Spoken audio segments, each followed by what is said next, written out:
think about the city, Mhm. comes into mind is street. Jadi kalau kamu berpikir tentang membayangkan tentang kota, maka yang akan masuk di ingatanmu adalah jalan.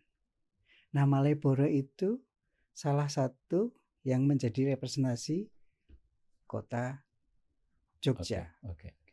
Jadi ini kan berarti Malioboro tidak sekedar jalan yang sama tenarnya dengan enggak. Ini adalah bagian dari konsep yang dirancang oleh seorang pangeran yang kemudian jadi Sultan Hamengkubuwono yang pertama. Artinya kesadaran akan itu tuh udah jauh sekali Sudah sebelum jauh ada. dari situ. Pada waktu Orde Baru itu kan semua ingin dilebarkan jalannya. Termasuk Malioboro.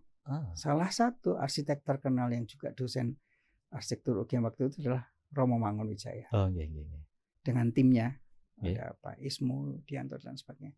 Itu mengusulkan untuk tidak dibongkar karena kalau diperlebar kan trotoarnya hilang. Betul. Karena ini nanti trotoarnya jadi mundur. Nah, beliau mengusulkan trotoarnya ada di bawah bangunan. Maka sekarang dilubangi jadi arcade.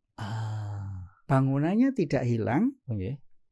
Kemudian trotoarnya masuk. Jalur pedestriannya ada di dalam, di bawah yang aslinya dulu bagian dalam dari toko. Itu luar biasa. Sampai sekarang masih ada. Betul. Masih ada.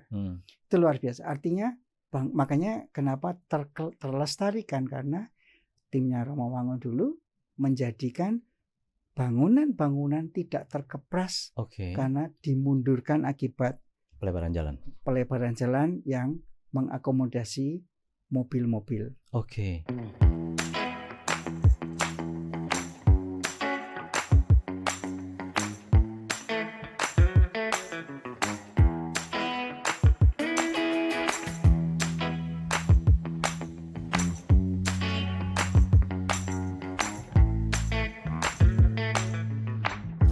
Selamat datang di lokasi laporan opini kajian analisis spasial Indonesia. Saat ini saya bersama senior saya, sahabat saya kalau boleh saya bilang, Profesor Ika Putra dari Teknik UGM. Pak Ika Putra, selamat datang. Selamat sore atau pagi atau apa ini? Ya, selamat apa saja. Ya, alhamdulillah. Prof. Ika Putra, terima kasih loh sudah berkenan rawuh dan saya memberi notifikasinya nggak begitu lama sebenarnya, baru minggu lalu ya. Prof, ini kalau kita bicara soal apa yang Prof. Ika Putra lakukan kan sebagai seorang arsitek gitu ya, baru saja juga pengukuhan dan pamerannya saya ucapkan selamat dulu. Prof. Ika Putra tuh lama sekali menekuni Malioboro setahu saya. Di samping jenengan memang putra asli Jogja ya, lalu risetnya juga di Malioboro. Gimana sih Prof. Ika Putra pertama kali tertariknya dan kemudian terlibat di Malioboro itu, ceritanya gimana Pak? Wah, bisa dari berbagai macam sudut sih. Jadi yang pertama tentu kalau sekarang sih kalau bisa menjelaskan dari bidang ilmu ya kan, urban design. Jadi ada satu yang menarik di dalam namanya Jane Jacobs yang dari Amerika, ahli urban design. Dia mengatakan begini. Dia seorang arsitek juga ya. Urban design. Urban design, Juga peneliti. Dia mengatakan think about the city. Comes into mind is street. Jadi kalau kamu berpikir tentang membayangkan tentang kota, maka yang akan masuk di ingatanmu adalah jalan. Nah, Malioboro itu salah satu yang menjadi representasi kota Jogja. Sadar atau tidak sadar oleh siapapun. Artinya saya sebagai orang non Jogja kalau ngomong Jogja, Malioboro. Ya, kalau kita ke Jakarta, Tamrin, Sudirman. Kalau kita ke Tokyo, Ginza misalnya. Kalau kita ke Paris namanya Malioboro sana namanya Champs-Élysées ya. Ada juga mungkin kalau kita ke Solo Slamet Riyadi. Masih gitu. Nah, ini menjadikan bahwa orang Jogja atau orang yang pernah ke Jogja tidak pernah lepas terhadap Malioboro. Betul. Nah, ini yang menjadi mungkin tidak sadar karena setelah tidak sadar kita arsitek maupun perancang kota itu udah menempatkan Malioboro ini sebagai bagian yang penting gitu. Itu baru satu dari sesuatu yang orang lain bisa merasakan. Tapi hal yang lain yang sekarang ini menjadi bagian yang sangat menarik adalah dia adalah bagian dari konsep kota yang disadari dirancang oleh Sultan pertama atau Pangeran Mangkubumi, yaitu bagian dari disebut dengan sumbu filosofis. Oh iya. Hanya bagian kecil yang kemudian terkenal. Betul. Yang kemudian menjadi warisan dunia. Ya, 2023 kalau tidak salah. 18 UNESCO. September 2023. Oke. Jadi ini kan berarti Malioboro tidak sekedar jalan yang sama tenarnya dengan enggak, ini adalah bagian dari konsep yang dirancang oleh seorang pangeran yang kemudian jadi Sultan Hamengkubuwono yang pertama. Artinya kesadaran akan itu tuh udah jauh sekali. Sudah jauh dari situ. Apakah kota-kota lain tidak memiliki sumbu? Memang jarang yang punya sumbu, tapi kita bisa ambil misalnya sumbu kota New Delhi, ada sumbu kota Paris itu juga persis karena saya bilang Somsil itu ada Malioboro-nya Paris. Nah, sehingga tetapi yang sumbu yang didesain atau poros kota yang berupa koridor kota yang kemudian menjadi satu dengan konsep kosmologi itu hanya Malioboro. Ya hanya Jogja. Jadi ada konsep kosmologinya bahwa menempatkan the natural power Merapi itu menjadi orientasi dari istana. Dan natural power itu bukan sesuatu yang ini istimewa karena mungkin orang geologi, geodesi paham bahwa Merapi adalah salah satu the most active volcano in the world. Betul. Ada 3 kan, Merapi di Indonesia, Gunung Etna di Italia, dan Pinatubo di Filipina. Dan ini salah satu yang tadi. Jadi kalau kita lihat kan 2-3 tahun pasti erupsi. Ada erupsi. Itu makanya menjadi orientasi. Siapapun yang ada di situ waktu itu ada hutan memang jadi orientasi. Maka itu satu. Kemudian yang kedua memang di sebelah selatan namanya supranatural power. Nah ini memang tidak dimiliki semua orang dengan keyakinan. Itu ada Nyai Roro Kidul dan sebagainya. Berarti laut selatan, pantai selatan. Betul. Makanya orientasi natural power dan supernatural power itu menjadi salah satu yang istimewa dari kosmologi. Maka menjadi istimewa di dunia. Tambah satu lagi, kiblat. Bahwa kiblat ini kan karena sebelum kota Jogja dibentuk kan ada Mataram Lama yang ada Buddha, Hindu. Nah ketika dia menjadi kota Yogyakarta 1755, maka dia menjadi bagian dari kota Islam. Maka orientasinya ada 3. Natural power, supernatural power, dan kemudian religious power yang kalau orang bilang menjadi arah religi dari Tuhan Yang Maha Esa. Jadi 3 ini menjadi satu yang istimewa. Oh itu sebabnya karena saya udah 30 tahun Prof di Jogja, tapi baru kali ini mendengar penjelasan yang yang komprehensif seperti ini. Jadi bagi Prof Ika Putra kan ya tempat hidup, ya tempat studi dan segala macam. Kalau bicara soal transformasi ini kan Prof Ika Putra udah selain hidup di Jogja, mendalami Malioboro itu lama sekali. Apa yang paling istilahnya itu transformasi apa yang paling kentara atau paling diingat sekali? Kalau yang saya lihat tahun 74 ya, 74, waktu masih SD, kemudian SMP dan 80 sudah mahasiswa itu, yang paling kita ingat adalah dulu itu kalau lewat sana, toko itu hanya tutup sampai jam 7 kayak Eropa gitu. Mirota itu dulu aslinya di Malioboro dan kemudian sekarang punya sekian banyak supermarket yang luar biasa gede. Di sana. Jadi kalau kita belanja ke sana itu pasti ke sana ke Mirota. Nah, salah satunya kalau pulang itu jam 8 malam kita naik becak.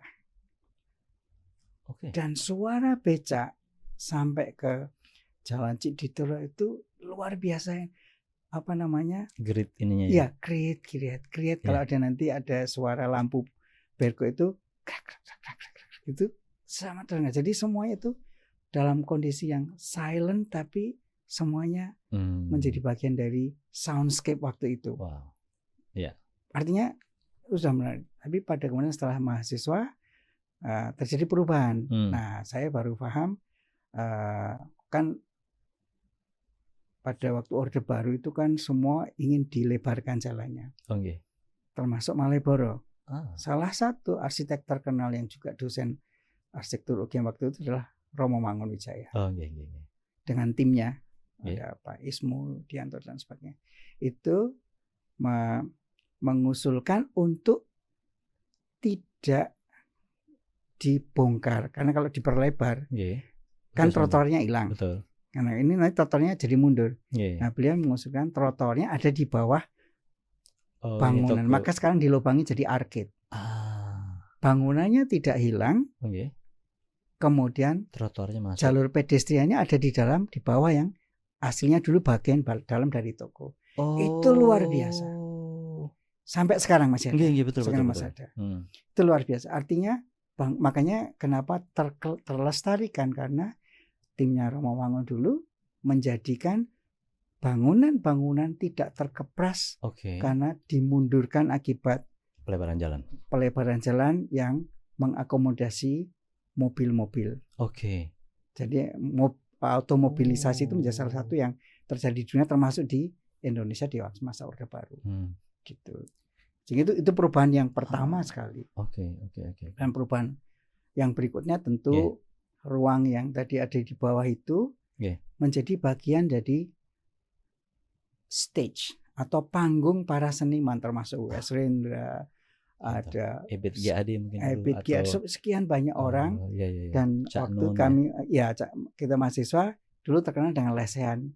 Di lesehan itu orang bertemu dan diskusi. Walaupun waktu itu belum semahal kemudian gitu. Jadi kita diskusi sampai malam. Itu bagian yang menurut saya ada physical, ada kemudian cultural. Yang muncul menarik sekali kan di situ. Ini yang pertengahan, nanti yang terakhir saya juga ingat, mungkin satu sebelum kita, sebenarnya nanti ada satu hal yang ingin saya tanyakan tentang aksesibilitas atau bagaimana Malioboro itu merupakan ruang yang ramah bagi semua. Prof. Vika Putra setahu saya juga memang terlibat di situ. Boleh cerita sedikit itu, Prof? Sebenarnya permasalahan ramah lingkungan itu harusnya tidak hanya Malioboro gitu. Semua orang pada tahun 92 ada peraturan namanya, saya lupa nomor 5/92 penyandang cacat, tentang penyandang cacat, bahwa pada waktu itu hak-hak itu harus dipenuhi. Tetapi mungkin tidak secara langsung mengatakan bahwa hak itu adalah juga kewajiban untuk membuat lingkungan yang akses. Maka muncullah gerakan-gerakan di berbagai macam perguruan tinggi, termasuk masyarakat bersatu. Nah, tahun 98 kita akhirnya kemudian bisa mengeluarkan satu keputusan menteri namanya Kepmen, saya masih ingat, Kepmen 468 tahun 98, yang kemudian menjadi acuan untuk bahwa tidak ada lagi yang bisa menghindar, karena wajib hukumnya untuk bangunan dan lingkungan itu harus memenuhi syarat akses kepada semua orang, termasuk istilah development ability. Gitu. Nah, ini menjadi titik awal bagaimana kita kemudian harus lakukan perubahan-perubahan dari bangunan. Nah, pada saat itulah kami menjadi ujung tombak untuk sosialisasi Kepmen, karena kita sebagian dari yang mendukung UGM, jadi mendukung dan masyarakat Difabel Jogja, namanya FODI, Forum Organisasi Difabel Yogyakarta. Itu jadi bersatu, lalu muncullah gerakan untuk yuk kita bikin contoh pilot project. Nah, waktu itu di UGM Pak maunya. Ngarso Dalem itu tahu kalau mau di UGM. Nah, melewat ketua Bapedanya saya dipanggil. Jangan di UGM. Kenapa jangan di UGM? Bikinlah di Malioboro. Bikinlah di tempat yang paling sulit. Ini menurut Ngarso Dalem. Paling sulit, sehingga ketika itu sukses pilot project-nya kita belajar di situ, di tempat lain gampang. Ini berdarah-darah Pak tapi. Tahun berapa itu ya? Berarti 98, kemudian 99 kita mulai dengan benar-benar from zero penny, tidak ada uang sama sekali. Kalau yang saya lihat secara fisik sekarang berarti yang guiding block itu ya? Ya, guiding block. Mungkin itu yang garis kuning itu, Prof? Betul. Kenapa guiding block? Karena itu hal yang baru. Dan kemudian dari perhatian dan dari guiding block itu kita akan tahu berapa lebar yang harus kita lakukan agar kursi roda juga ada di situ. Sehingga ini sebenarnya secara estetik, secara komponen itu baru, tapi sekaligus untuk mengingatkan kita bahwa ada PR tentang aksesibilitas lingkungan di seluruh Indonesia, dan mulai dari Malioboro yang waktu itu hanya 120 menit di depan DPR. Itu berarti pertama di Indonesia itu? Pertama di Indonesia. Wow. Kita urunan Pak waktu itu dengan pejabat PU. Masih kira cetak nih, ayo kita urunan. Kalau nggak salah kita 75.000, ada 4 orang, jadi 300 kita bikin cetakannya. Wow. Itu baru bikin cetakannya. Kemudian kita kalau ada diskusi seminar terkait dengan aksesibilitas, teman-teman mahasiswa, teman-teman difabel itu kita kasih honornya, tapi dosen-dosennya dan para pejabat tidak kita simpan. Bahkan kita ngundang dari NUS. Pertama kali kerja dengan NUS. Ada Prof. James. Saya undang, dia bilang, saya nggak mau dibayar karena sudah dibayar NUS, dan ini uangnya aku kembalikan. Saya bilang, uang aku terima, saya masukkan ke kas untuk membiayai yang 120 meter. Wow. Jadi benar dari nol. Prof, ini saya kira nanti perlu diskusi khusus ya tentang itu ya. Nah sekarang yang mau saya tanyakan kan tadi perkembangan tadi, yang akan paling baru ini, yang cukup juga menyita perhatian publik secara positif ya. Malioboro akan dijadikan full pedestrian. Tidak ada lagi kendaraan bermotor segala macam. Prof Ika, cerahkan kami dulu, itu sebenarnya gimana sih yang dimaksud dengan itu? Saya melihat begini, perubahan iklim itu sudah tidak lagi bisa dikatakan sebagai wacana. Ini udah real gitu ya? Itu udah real. Tapi tidak banyak orang yang mau berbuat sesuatu. Ini satu di situ. Panjang sih kalau mulai dari konsep sustainable development atau sebelumnya ketika tahun 72 ahli lingkungan berkumpul dan menghasilkan the only one earth gitu kan, sehingga sayanglah bumi karena bumi ini penuh dengan lingkungan yang baik, jadi sayanglah bumi. Tapi 10 tahun kemudian 1989 orang tidak peduli, namun muncullah kasih konsep sustainable development. Konsep ini tidak berkembang. Maka muncul 2016 namanya SDGs. Kamu tak kasih konsep nggak jalan, tak kasih resep namanya SDGs yang jumlahnya 17. Dikasih resep. Sebelumnya MDGs ya. Millennium.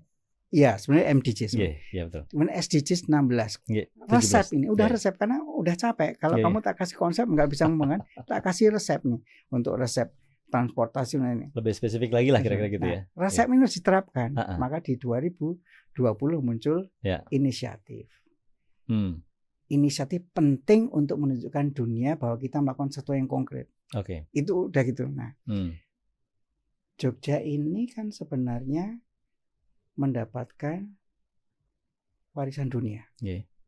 Nah, di 2020 pada saat yang bersamaan ada buku, kalau nggak salah 3 buku dari UNESCO yang mengatakan wajib semua warisan dunia itu untuk menjadi laboratorium hidup bagi pengurangan climate change, perubahan iklim. Wajib. Walaupun nanti kita tunjukkan bahwa Jogja sudah dulu jauh sebelumnya, terutama keraton. Keraton itu kan sudah low emission zone kan. Nggak pernah ada orang yang masuk di situ pakai mobil kan. Orang jalan kaki sama kawasan keraton yang itu kan sudah ditunjukkan.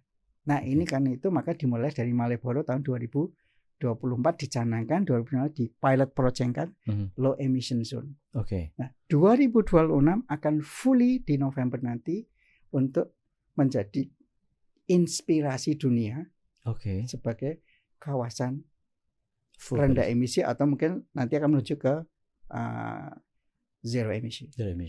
Dalam bentuk full pedestrian berarti kan gitu ya? Full pedestrian. Itu. Jadi ada mandat atau amanah yang dan di dalam SK Gubernur bahkan sebelum berbarengan saya pikir dengan ini juga sudah mencanangkan bahwa sumbu filosofis adalah bagian dari yang harus perhatikan mendukung kawasan rendah emisi. Berarti ini kan ada dari 2 sisi ya Prof ya? Kesadarannya dari kita sendiri, dan memang ada mandat juga dari ada itu mandat, dan itu mandat dunia loh. Mandat dunia. Karena nggak banyak yang punya ide di kota itu zero emission. Mungkin yang di Indonesia yang mungkin sudah mulai dan ini ada di kota lama, kota tua Jakarta. Jakarta ya. Prof, tadi untuk aksesibilitas difabilitas saja rumit itu karena memang Malioboro adalah sesuatu yang kompleks. Ide ini sekarang tanpa adanya mobil motor itu menurut Prof. Ika Putra itu gimana tantangannya nanti untuk full pedestrian itu? Lebih mudahkah justru? Sebenarnya ada beberapa prasyarat, tapi ini mestinya akan menjadi bagian yang harus dikembangkan bersama. Ketika orang menutup menjadikan pedestrian zone atau jalur pejalan kaki yang total, maka orang datang itu menjadi bagian penting untuk berpindah, apakah itu parkir dan sebagainya. Kalau itu masih jika itu datangnya menggunakan transportasi pribadi. Tapi yang paling ideal adalah menuju Malioboro itu menggunakan transportasi publik. Ini PR berikutnya dari sistem kota. Betul. Nah, yang menarik adalah kalau dari luar kota justru mendukung. Kenapa? Karena kita punya salah satu yang terbaik adalah komuter lain setelah Jakarta, yaitu KRL yang dari Solo. Dari Kutoarjo masih menggunakan bukan KRL, tapi mereka datang ke sini. Jadi kalau kita mengamati secara cermat, kalau Sabtu Minggu itu dari Kutoarjo itu datang pagi, pulang sore. Dan mereka benar menghabiskan waktu di sini. Dia ada di jantung kota yang namanya Malioboro. Luar biasa. Karena turunnya di Lempuyangan atau di Tugu. Dan itu udah mendukung kayak di Pak Andi kan di Jepang kan. Saya Australia dulu. Australia. Di situ kan. Betul.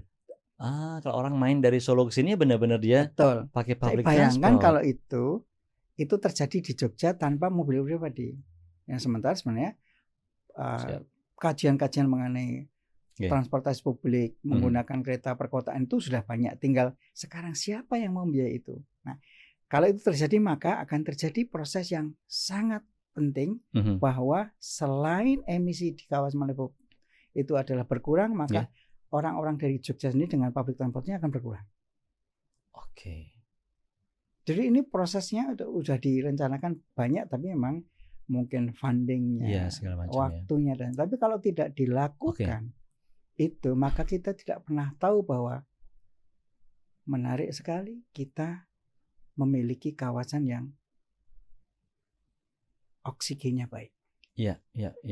Mungkin pernah ingat di UGM kita pernah nutup sampai sekarang mungkin sudah mulai juga masih ada. Tahun 2006-2007 itu kita tutup gedung pusat. Oh gitu ya. Saya malah itu waktu itu kami Komisi Perencanaan mengusulkan ke saya lupa Pak Sofyan Effendi apa ya lupa. Semestinya beliau ya. Nah, dengan waktu itu tim kami luar biasa, ada Prof Ainun, Prof Marsudi dari dekan-dekan semua. Prof Tumiran, semuanya itu mensupport itu dan jadilah kita tutup sampai sekarang. Mungkin masih ada bocor-bocor tapi dulu itu tempat yang kita jalan kaki. UGM dulu sih sebenarnya. Tapi kan Malioboro kan lebih sulit. Iya betul. Oh, itu juga kata Sultan tadi, kalau bisa di Malioboro maka di tempat lain ya kemungkinan bisa lebih ini. Prof, ini kan kita podcast ini disponsorin Madafa. Iya. Artinya ini bicara soal data-data geospasial, data peta gitu.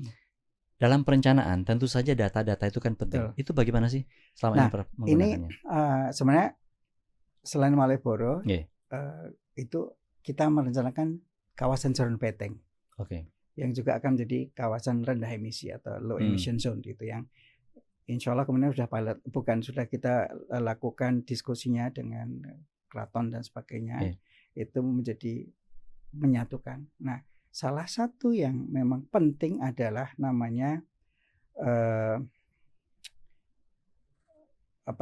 data awal, istilahnya baseline gitu. Baseline. Nah, baseline inilah sangat penting dan mungkin akan beda antara baseline, tentu emisi dulu. Baseline emisi itu gimana kita mengambil data. Tapi ada baseline dari emisi itu harus diketahui akar masalahnya apa. Misalnya Yang paling penting ada kira-kira 4 nih, transportasi, kemudian yang kedua adalah pemanfaat energi, kemudian menghasilkan emisi yang lain adalah sampah. Sampah yang masih emisi itu menurut beberapa pakar di Fakultas Teknik, ada Bu Leni dan sebagainya, adalah sampah organik ternyata. Karena akan memunculkan gas metan. Jadi di situ mungkin mengelola itu dulu untuk mengurangi itu dan sebagainya. Listrik juga sama, teman-teman IPA juga berpikir, teman-teman dari Pusat Studi Energi juga berpikir gimana sih caranya energi ini sekarang itu listrik, apakah kita bisa menggunakan solar energy? Tapi kalau pakai solar energy bagaimana hubungannya dengan bagian saya, budaya? Kalau ada bangunan taman saya ditutup itu, nah ini kan baseline. Berapa area yang kita bisa tutup ketika itu joglo. Ini sesuatu yang komprehensif, tapi harus dibutuhkan baseline. Nah, maka data ini tidak mungkin tanpa teman-teman geospasial. Karena di situ ada data dan ada space. Siap. Nah, inilah kita butuh nih. Kita memang geospasial belum, Pak. Data geospasial. Jadi kalau kita nanti bisa on board semua untuk mengembangkan bagaimana the best inisiatif untuk kawasan yang rendah emisi. Karena saya bayangkan kalau kita bicara ruang, lokasi gitu ya. Tadi bicara soal dari mana kendaraan akan jalan, berapa jauh, kan, atau di mana sepatnya mereka berhenti, itu semua adalah ruang kan ya. Yang memerlukan data-data itu. Mungkin tadi menarik juga, Prof. Misalnya energi listrik, mungkin semua orang berpikir ini bagus gitu ya. Tapi itu bisa berarti solar panelnya akan menutup heritage, itu ada persoalan tersendiri lagi tuh, isu tersendiri. Makanya dalam tim kami ada para ahli yang dulu duduk untuk mengusulkan jadi warisan dunia. Ada Pak Daud dan sebagainya. Ada banyak teman-teman yang bagian itu, sehingga mereka happy juga dengan ada dari teknik dan sebagainya yang mensupport itu, sehingga mau tidak mau, suka tidak suka, cultural ini pastinya akan berubah gitu. Karena tuntutan zamannya juga berubah. Gitu kan, dalam mensikapi ya. Sangat menarik. Kalau kita kembali ke tadi full pedestrian, yang kita bisa bayangkan kan pasti emisi lebih rendah segala macam gitu ya. Tapi kalau kita bicara perilaku, atau dampak misalnya, itu kan pasti harus kita hitung segala macam. Sejauh mana peta atau data-data geospasial ini bisa membantu, atau gimana selama ini yang dilakukan? Jadi ini dalam saya tarik kepada ilmu urban design, bahwa saya selalu ini nggak ngomongin teori Eka Putra ya. Tapi sesuatu yang menarik. If we are relatively moving fast, jadi kita pakai motor, pakai mobil dan sebagainya, yang kita lihat adalah hanya streetscape, karena kita lewat di jalan kan. Betul. Scape itu scenery. Jadi pemandangan jalan, fisik bangunan gitu, keren itu dan sebagainya. Tapi if we relatively moving slowly, yang artinya naik becak, naik sepeda, atau jalan kaki bahkan, we get to bangunan, pemandangan fisik yang keren dari Malioboro pastinya, dan cultural scape, pemandangan dari budaya.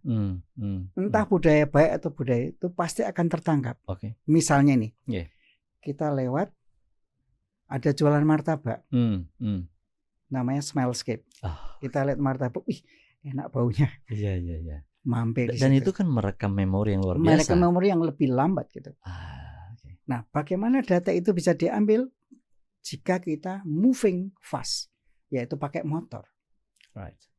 Kalau kita moving slowly dengan jalan kaki, semua akan tertangkap, semua akan menjadi collective memory. Dan kalau itu menghasilkan ekonomi seperti martabak, orang beli di situ. Itulah yang tidak pernah dilihat. Maka streetscape and street culture itu harus tertangkap dua-duanya. Maka ini kebalikan nih. Kalau suatu saat di pojok sana, mohon maaf, ada bau yang nggak enak karena orang buang air kecil di situ. Misalnya ya. Ini kan jadi tidak bagus. Maka itu hanya dikit kalau jalan kaki. Kalau kita mobil kan nggak tahu. Maka itu menjadi koreksi dari satu sistem kota ketika kita berjalan kaki. Jadi tidak semata-mata climate change, tapi akan membangun ekonomi kita karena ketika kita membuat daya tarik kita orang jalan kaki, mengattract orang jalan kaki dan menghasilkan kapital uang, maka ekonomi akan muncul pada kawasan-kawasan pejalan kaki. Dan itu adalah bagian yang sangat penting untuk kita kalau kita sadar. Prof, saya jadi ingat nih, saya kan juga cukup dekat dengan teman-teman NUS di Urban Analytics Lab itu. Mereka memetakan perilaku tadi. Contohnya misalnya begini, Prof. Ada orang jalan. Tadi kan Prof Ika Putra juga di off cam tadi kita sempat cerita soal merekam perilaku yang didigitalkan kayak gitu ya. Jadi misalnya seperti smell tadi, aroma bau, orang itu kan sebenarnya merekam itu bau dan dia ada responnya. Nah, respon itu kan bisa direkam menjadi data dan di mana itu kejadiannya dikaitkan sama lokasi gitu ya. Ini bagian dari yang sedang kita riset. Alright. Jadi misalnya ada penggal jalan, sementara kita punya segmen 30 meteran. Kita rekam gerakan orang itu lewat mana gitu. Selama 2 jam gitu ya. Nanti akan kita pindah lagi. Nah, ketika dia itu bergerak serong ke sana, ada apa di sini? Oh, ini tempat duduk. Dia berhenti nggak berhenti. Kemudian kalau dia nggak tempat duduk, dia motret, itu ada sesuatu nggak di situ. Nah, pola ini akan direkam dan akan kita jadikan data untuk mentraining AI yang akan kita kembangkan gitu. Nah, ini data lagi.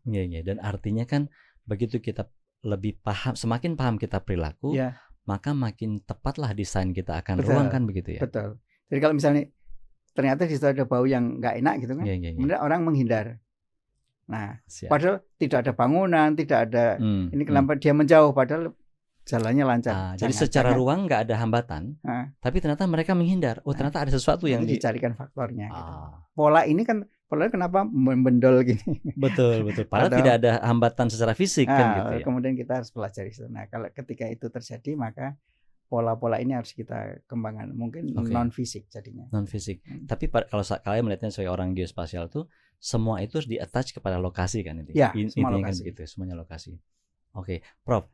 Karena kita tadi udah agak jauh cerita, tapi sebenarnya di dalam kebijakan ini, adanya full pedestrian ini, apakah memang sudah ada riset atau persiapan seperti detail tadi, atau kita masih sambil jalan juga nih melihat itu? Saya pikir kita sambil jalan. Kenapa kita sambil jalan? Karena kalau kita menunggu semua riset itu sempurna, kita nggak jalan. Nggak jalan-jalan ya. Tapi yang jelas kita siapkan ketika kita akan full pedestrian, maka jalur pedestrian diyakini harus akses kepada semua orang, termasuk kenyamanan untuk berjalan kaki. Jadi ada paling tidak 4 ya, mungkin lebih dari situ. Ketika orang berjalan kaki itu harus terkoneksi dengan baik. Jadi ramp, guiding block dan sebagainya itu kan terkoneksi. Jadi bagi orang tunanetra koneksinya adalah guiding block. Kalau bagi orang pakai kursi roda berarti dia harus menggunakan ramp dan sebagainya. Kalau kita bagi orang kita semuanya kelebaran jalan dan kemudian kapasitas orangnya. Kemudian yang kedua adalah harus safety. Safety itu aman ya. Tadi kalau nggak ada guiding block berarti nggak aman gitu kan. Tapi kalau satunya keselamatan dan satunya adalah keamanan. Kalau keamanan itu berarti masalah sosial. Ada lampu nggak? Kalau nggak ada lampu di situ sepi nggak? Nanti ada kejahatan nggak?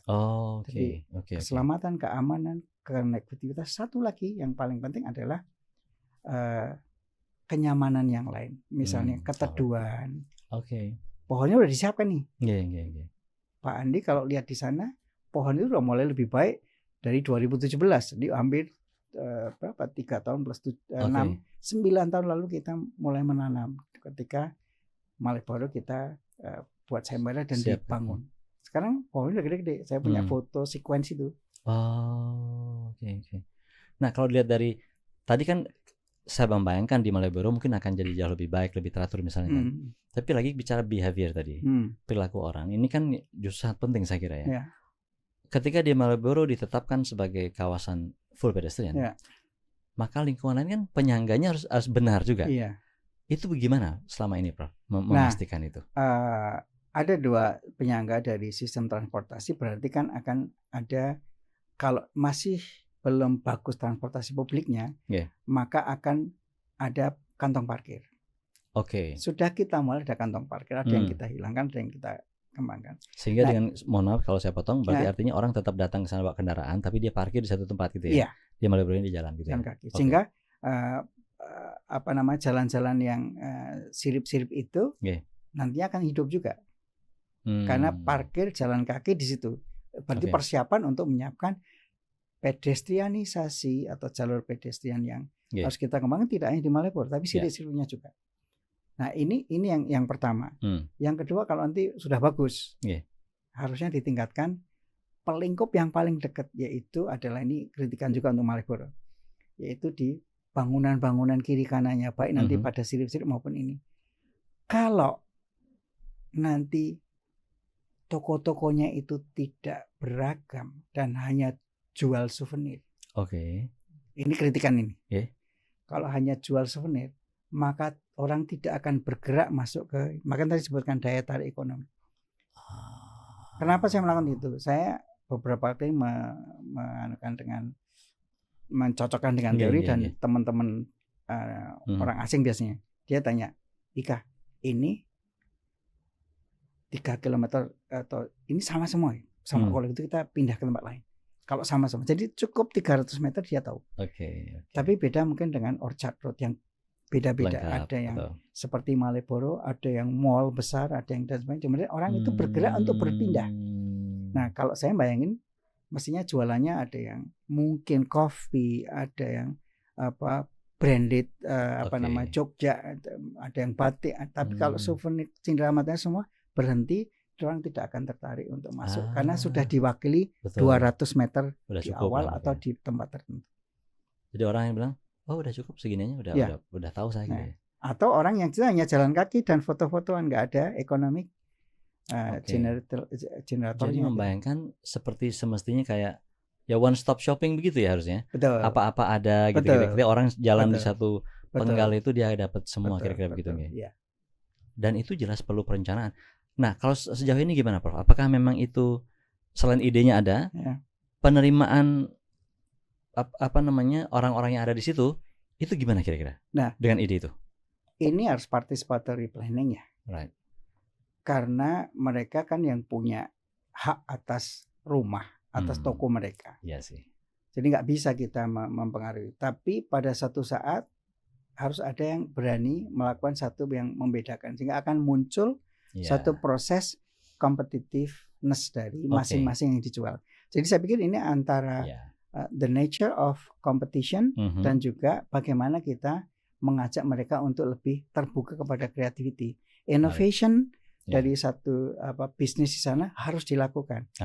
Nah, tapi tidak bisa memaksa karena hak atas kegiatan itu adalah di masing-masing toko, gitu. Dan itu adalah milik mereka kan gitu ya. Oke. Menarik itu. Artinya kan ini kalau saya mungkin bahasa saya sederhana, top down atau bottom up. Dalam arti kalau pemerintah pengennya sih si itu jualan ini ya, si itu jualan ini, tapi ternyata kan tidak bisa. Tidak bisa. Tapi menurut saya tadi menarik. Nature of competition itu tadi. Begitu nanti nyun sewu, kita sih tidak mendoakan. Ternyata nggak laku karena jalan itu seragam, mereka pasti akan mikir, Prof. Kira-kira begitu ya? Ini. Dan mestinya saya agak optimis sih, karena Jogja itu gudangnya para inovator seni, bisnis dan sebagainya. Jadi tinggal menunggu siapa yang akan memulai saja kalau saya melihatnya. Misalnya ini Starbucks ya, walaupun ini saya ngomong ini itu kan kita tidak sponsori Starbucks, tidak sponsor tapi beberapa anchor gitu ya, yang kemudian dia melestarikan satu bangunan dengan menjadi lebih baik, itu laku keras. Betul sekali. Saya nanti dipotong aja nih Starbucks. Enggak apa-apa. Siapa tahu dia malah tertarik kan. Saya kan lama di sekolahnya, saya kan di Sydney, Bro. Yes, Sydney. Itu yang saya temukan juga, misalnya katakan di kota Sydney itu ada namanya UTS, itu kampus. Ketika dia dibangun modern, yang dipertahankan oleh dia adalah bangunan lamanya. Yeah. Di dalamnya tuh semuanya sangat bagus, glassy begitu. Yeah. Tapi luarnya adalah bangunan yang tahun 1800 itu. Itu tadinya saya pikir gila, dekat luar biasa. kantor pos itu. Iya. Yang di kota. Artinya itu salah satu yang saya saksikan bagaimana menggabungkan kemajuan sama heritage itu. Ya itu saya kira menarik sekali. Ya menarik sih. Kalau di Sydney kan banyak jalur pedestrian, baik di pantai, di pier ya, kemudian ada yang di tengah kota, betul. Ada yang di Melbourne mungkin saya kira jauh lebih baik ya dalam konteks ini ya. Tapi Sydney juga saya kira bagus. Oke, nah jadinya berubah Prof. Jadi perubahan tentang Malioboro itu Prof. Ika sudah melihatnya ya sebagai warga Jogja, sebagai akademisi, sebagai advokator juga mungkin ya. Gimana Prof. Ika Putra melihat dengan adanya full pedestrian planning ini? 10 tahun lagi kira-kira itu apa atau bagaimana Malioboro itu? Kalau ini berjalan dengan baik, mestinya tidak hanya Malioboro. Oke. Harusnya berkembang. Jadi Malioboro, Panembahan, Jalan Sudirman, kemudian muncul semua. Honestly speaking, perencanaan dari misalnya Jalan Terban, Jalan Profesor Yohanes, Jalan Solo, itu sudah ada semua. Oke. Untuk jalur pedestrian.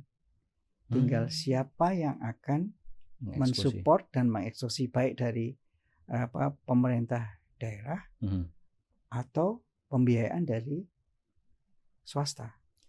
Challenge terbesar yang Prof. Ika lihat selama ini apa, Prof? Pembiayaan kah atau? Ya dua. Oke. Keputusan dari berarti regulasi ya, saat. Regulasi udah didesain oleh Pemda Tata Ruang kok. Artinya secara regulasi sebenarnya sudah ada di situ. Sudah ada, bahkan biasanya sudah ada SK wali kota, ada yang mendukung bahwa misalnya kawasan Sudirman kan sudah ditata juga kan. Tapi yang Jalan Solo juga sudah ada sebenarnya perencanaan. Misal yang paling sederhana, Kota Baru juga sudah ada. Kawasan Sagan juga sudah ada, semua jalur pedestrian base. Sebenarnya tinggal melaksanakan.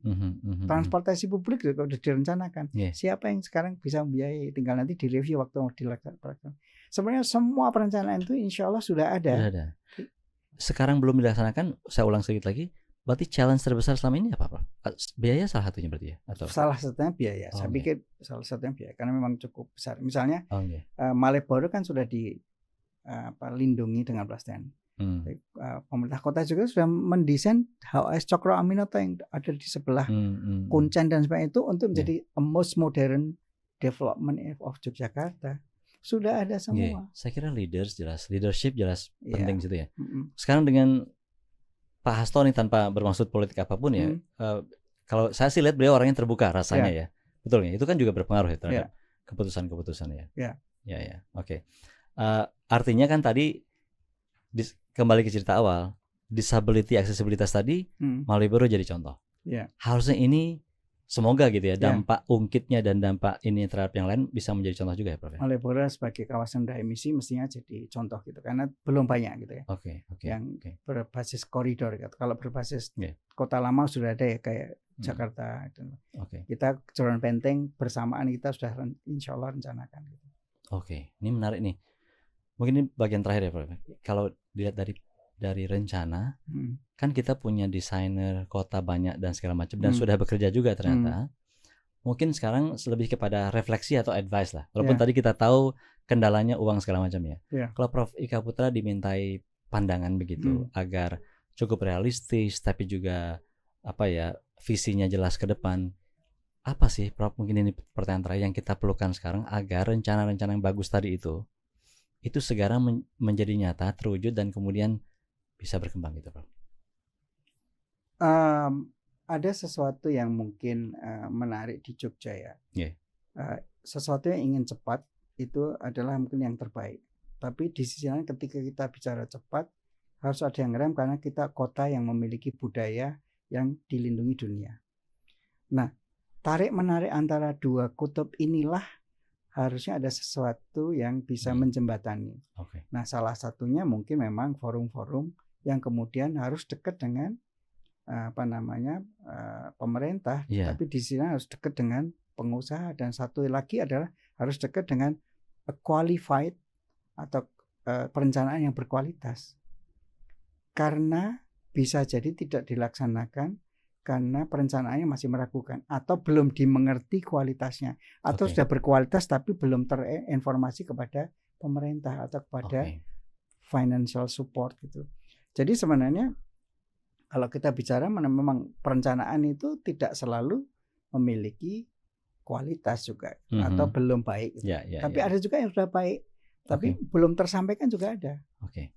Jadi ini menjadi forum inilah yang, atau saya nggak tahu apakah forum apakah ini, tapi kalau orang Jogja ngomong itu serawung gitu. Serawung mungkin seserawungan dari berbagai macam. Tapi yang jelas perencanaan sudah banyak yang kita lakukan, khususnya urban design, karena saya bagi besar urban karena saya, dan juga kota maupun provinsi dan sebagainya. Malioboro itu salah satu contoh bahwa di 2015-14 kita bikin sayembara, kita desain, kita terapkan secara bertahap, dan jadilah sekarang kalau dari teman-teman urban design Indonesia salah satu contoh Indonesia yang baik. Apalagi nanti kalau kita bikin sebagai zona low emission. Jadi sebenarnya tinggal contohnya sudah ada, tinggal diperlebar yang sudah rencananya seperti apa. Dan salah satunya tadi kalau boleh saya tutup sedikit dengan kalau saya mau menyebut itu koneksi lah, mengkoneksikan yang tadi mungkin secara mandiri dilakukan secara baik. Betul. Tapi begitu itu nanti dikoneksikan dengan komunikasi, semestinya itu dampaknya bisa lebih cepat. Prof. Ika Putra, terima kasih sudah rawuh. Pencerahannya juga, mudah-mudahan ini bukan yang terakhir, nanti kita akan ngobrol lagi. Insya Allah, alhamdulillah. Matur nuwun. Teman-teman, sampai jumpa lagi di lokasi. Terima kasih.